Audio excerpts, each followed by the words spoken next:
Hey everybody, this is Violin Guy and my channel Uber Violin Guy, right back at you today. And today is actually my I don't know, I'm a couple of weeks in now. My first video was made on my first day doing this, and now I am in my first, end of my first 3 weeks, let's say. And things have been going pretty well. Some good days, some bad days. But I'm enjoying this so far. Now, let me tell you, that's not straight, is it? Sorry. Better. So listen, let me tell you a little bit about what this channel is about. Basically, this channel is to document my journey, so to speak, through the very beginning of Uber driving, soon to be Lyft driving. I'll talk about that in a second. All the way, as I gain experience, I can then make these videos and then show people who are new to driving how to, do things and learn things. So, excuse me, a little phlegmy today. So anyways, my first day was pretty good, made some money. That first week actually was very good. The first 3-4 days that I drove was excellent. This week has been immensely slow. All right. I mean, everybody says that the summer is very slow, and I would agree with that. I began driving in July. It's now August, and I agree that the summer is slow. You have a lot of teachers that do Uber on the side in the summer to make some extra dollars. Teachers don't get paid a lot, sadly. I used to be one, so I know these things. I'm a musician, for those of you who couldn't figure it out by my username, and summer is downtime for me too, so I don't do a lot of gigs in the summer. Yes, some weddings, I do some teaching, things like that. This year I got to play in an orchestra that performed with Weird Al Yankovic, which was a lot of fun. That was a hoot. I really had fun doing that. A hoot? Did I just say that was a hoot? Whoa. Anyways, so here's a couple of things that I've learned from the beginning that I feel new drivers should make themselves aware of and should take a look at. It will help you guys big time. Okay, so number one,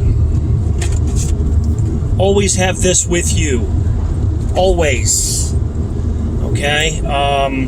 That's my Uber airport placard. You're going to get one of those. You hang it from your mirror. I don't always have it hanging from my mirror, but I have it here in the car. And I kind of learned that the hard way. Bring that placard with you everywhere, because if you drop somebody off at the airport, now you can drop them off anywhere. You don't have to have a special identification. You just go up just like anybody else, and you drop passengers off at departing flights just like anyone else. But to pick up from the airport, you got to have that. And it's not uncommon, actually, to get an immediate pickup, get an actual, a ping right away after you drop somebody off and rate them. Okay, because you have to rate your passenger before you can do anything else. So you hit end trip, you rate your passenger. Okay, and then usually, I'd say 50% of the time, you'll get a ping right away to do a pickup. Now, I'm approaching the airport with my passenger, and I happen to notice I don't have my placard with me because I left it at home because I just got it. It was like my second week, driving. You get that placard in the mail usually about a week or so after your application is approved to be driving. So it was still sitting at home on the kitchen table along with some other stuff. So I'm like, geez. Okay, so I don't have my placard, so I can't pick anybody up. You will get a ticket.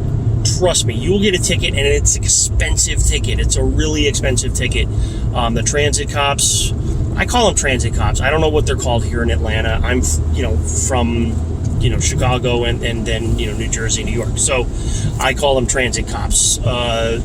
These are the guys that give tickets and keep things moving along at the airport. And I'll tell you something, they don't mess around, okay?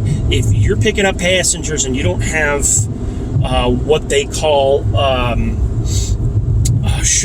trade stuff, basically identification that shows you're an Uber driver. Trade dress, that's what it's called. Forgot that for a second. And that mostly includes your airport placard because it's got a license number on it. You are licensed when you drive for Uber to pick up and operate and drop off, operate around the airport. So, I didn't have that. So now I'm like, oh, shoot. Well, I don't want to get a ping right away. So I got to where I was going to drop off the passenger. I hit end trip, drop off passenger, rated the passenger, then boom, went offline real fast.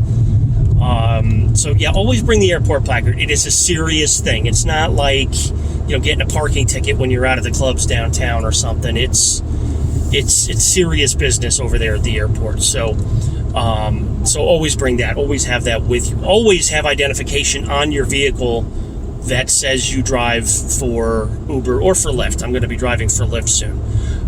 Quickly, I'm going to talk about that. So Lyft, when I signed up for Uber, I was also going to sign up for Lyft, or I was going to sign up for one of them. I don't know. I kind of wanted to sign up for Lyft first and then Uber. Who knows? Whatever.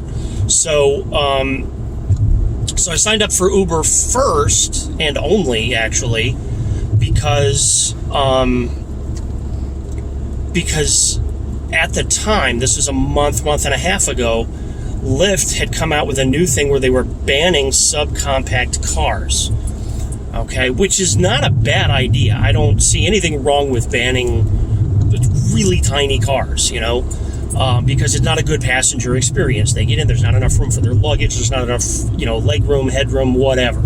Okay, the thing is, my car, I have a Fiat 500L. It's a really big car. Everybody who gets in this car is like, oh my gosh, I was expecting this little, Euro shitbox, and I wound up with and this car's way bigger than I thought, and that's what everybody says. So I was really pissed at Lyft because they were like, no, you can't drive because you have Fiat. So I was like, well, their loss. So I've been driving for Uber for 3 weeks. Well, turns out I was on the Facebook groups, and we'll talk about that in a second also, the online stuff, online help. Anyway, I was looking around the Facebook groups, and somebody had posted a screenshot of the Lyft ineligible cars. And I said, wait a minute, I don't see Fiat on there anymore. So I didn't see it. I was like, It's like, turns out, I guess I can sign up for a Lyft after all. So I did that yesterday, as a matter of fact. It is highly recommended everywhere that I've seen. It is highly recommended that you drive for both if you can. It's a very simple reason. You will get more money if you drive for both. It's really quite that simple. So, and there's tricks and tips for how to use both apps at the same time. I will do another video on that eventually. Because it's a little tricky and you got to be real careful. So anyway, I signed up for Lyft yesterday. Application is pending. They got to look at all the stuff, background check, etc. Okay, but the Fiat 500L was available as a car to use to drive. So yay me. Okay, what else have I learned in my first couple of weeks of driving? Here's a good one, and this I kind of learned. I didn't learn it the hard way, thank goodness. But I learned it that same day I forgot my placard at the airport. Forgot my placard, whatever. So I'm leaving the airport. I want to get away from the airport, because I don't want to get any pings at the airport because I don't have my thing. So I'm driving away from the airport. This is the Atlanta airport, by the way. Very busy area. Very busy.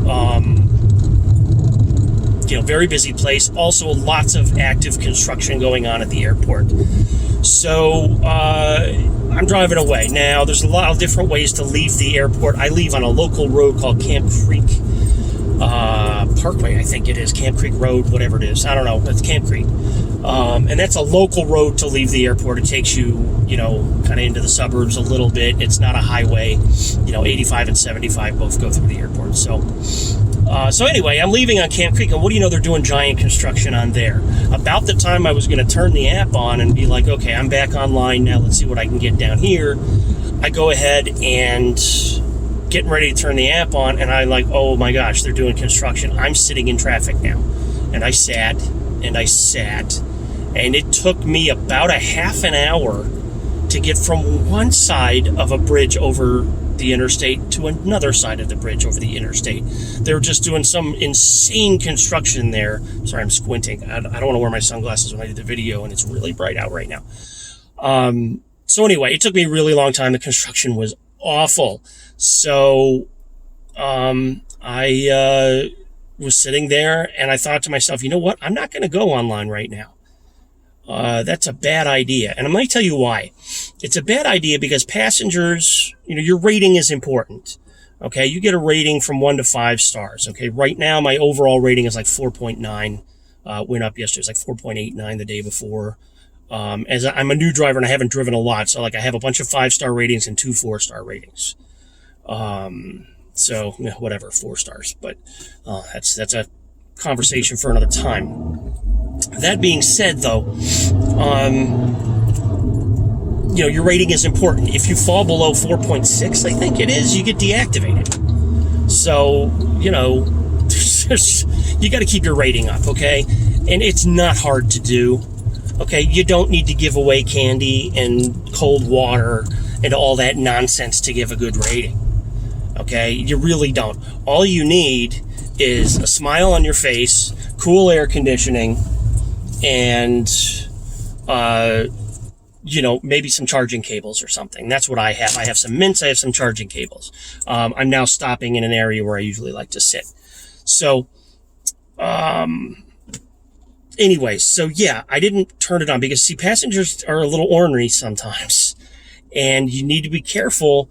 If you're sitting in traffic and you get a ping for a ride that's 5 minutes away and it takes you a half an hour to get there because of traffic, you're going to have a pretty angry passenger on your hands.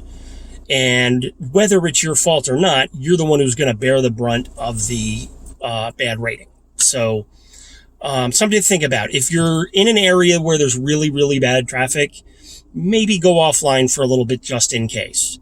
Okay, now if you have a passenger in the car and the traffic's awful, what are you going to do? It is what it is. So think about that. What else did we learn?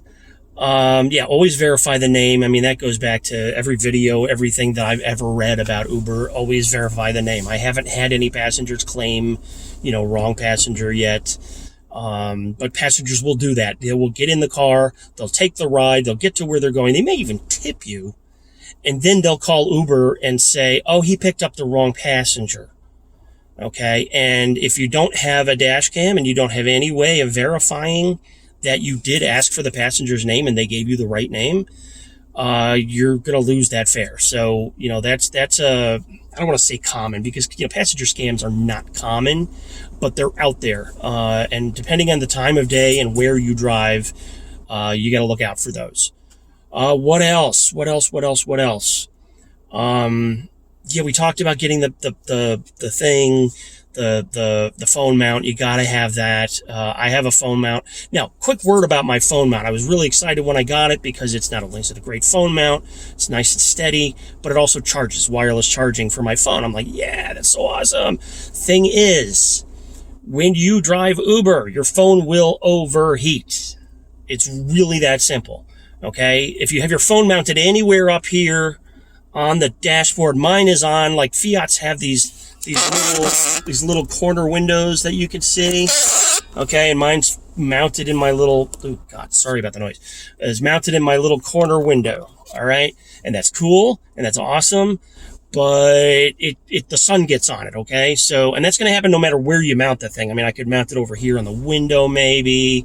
I've looked into a lot of different places to mount it. So I don't have a center console that I could mount it on. The emergency brake, I drive a stick shift, so the emergency brake is there. That being said, your phone's going to overheat because it's going to be in the sun and it's going to be running at least a couple of apps, and the screen's going to be active unless you don't mind navigating without the screen being lit up. But I have to see where I'm going as well as hear it. So, and you're probably playing music through your phone or whatever. So Bluetooth is working. Wi-Fi cellular signal is working. The screen is on, which is the biggest strain on a cell phone's battery. I used to work in a major cell phone retailer store, so I know a few things about that. And this thing's in the sun, when you're driving around. So even in the wintertime, the phone's going to get hot in the sun in your car.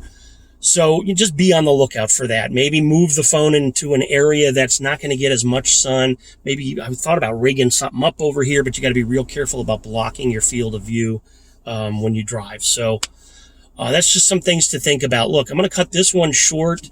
I've got tons of other things that I can say, but I need to get to work today. I need to make a lot of money. It's been a really, really, really slow week. I only drove 2 days this week. I drove Thursday and I drove Friday, and today is Sunday. And on Thursday, I was out there for 2.5 hours, got 3 rides, and made $13, which is it's just a terrible day. All right. Even out in the suburbs where I live, I usually get some rides, going to the airport, going into the city, going here, going there, wherever. I get a bunch of rides, and usually I make, if I get 4 or 5 rides in a few hours, usually they're going to take me to an area that's even busier, and I wind up getting a few rides. My goal is $50 a day. Okay. And you can usually make that without really working hard. This is hard work. Don't get me wrong. Okay. Don't think this is easy. This is hard work, but it beats the hell out of sitting at a desk, or working behind the counter somewhere. But yeah, usually with a minimum amount of effort, I can get enough rides to get me to $50 on any given day if I'm out here for maybe 2 to 4 hours. Okay. So, Wednesday was real bad. Thursday was better. I got 4 rides, but I did have to get home for something. So I turned the app off at the end, got stuck in some traffic with a passenger. I felt awful for her because we got stuck in traffic. I was late getting to her and because of traffic. And then I got to her and she was super nice. She didn't give me any problems about being late. Then we get in the car and then we get stuck in some more traffic. This is local traffic, mind you, in Douglasville, Georgia. So anyway, yeah, we get stuck in traffic. We're still in traffic. We're getting toward toward where the traffic starts to let up, and boom, train. So now, stuck at a train that's going so slowly that I could have hopped on or hopped off if I needed to. So, we got to the end. I apologized, again, smile. Apologized and was like, I'm really sorry. She's like, dude, not your fault. We're cool. I'm like, all right, great. I think she gave me a $1 tip too, which is, tips are rare, but always appreciated. So anyways, I'll stop babbling on. I need to go online and make some dollars. So I hope you guys have a great weekend. Great rest of your weekend. Next week's going to be busy. Kids are back in school, so I'll be back at you next week with some more stories and some more tips. I hope you guys have a great day. Violin Guy out.